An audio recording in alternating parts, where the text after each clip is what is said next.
Auto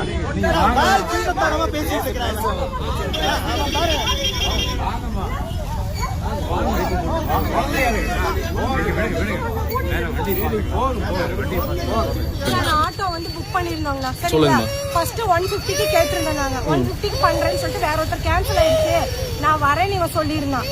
சரின்னு சொல்லிட்டு இந்த பையன் வந்திருந்தான். வந்துட்டு 300 ரூபாய். நான் சொன்னேன் துபாய், இவர துபாயிலயா இருக்குது தெலுங்கு பாளையம் அப்படின்னு சொல்லி கேட்டேன். 4 கிலோமீட்டர் அவ்வளவு தூரம் கிடையாது. 4 கிலோமீட்டர் தானே, எதுக்கு இவ்வளவு கேக்குறீங்க? ஆனா என்ன ஆப்புங்க? ஓலா ஆப். ஓலா பேசுனவர் வந்து 150 ரூபாய்க்கு தான் ஓகே சொல்லி தான் வர சொன்னேன். நான் 80 ரூபாய் கேட்டுச்சு.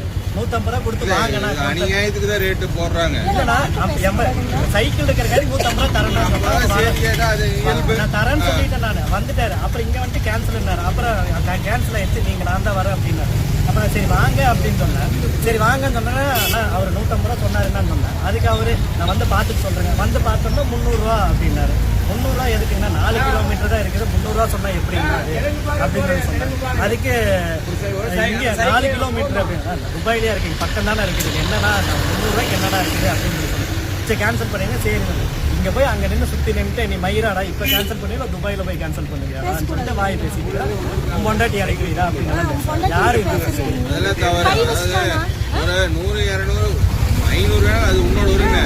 தேவையில்லாத வார்த்தைகள் வார்த்தை நம்ம தவறா பேசிக்கலாமே. வந்து நீ 1000 ரூபாய் அது உன்னோட வண்டி, உன்னோட உரிமை. அப்ப நான் பொண்டாட்டி நான் கேட்க கூடாதாங்கண்ணா? நான் பொண்டாட்டி கேட்க கூடாது, வேற யாருங்க நான் கேட்பேன்? கண்டிப்பா நீங்க வேற யாரும் நீங்க கேட்கற மாதிரி நான் கேட்க முடியுமா? நான் கேட்டுதான் அவன். சரிங்க நான் போட்டுங்க.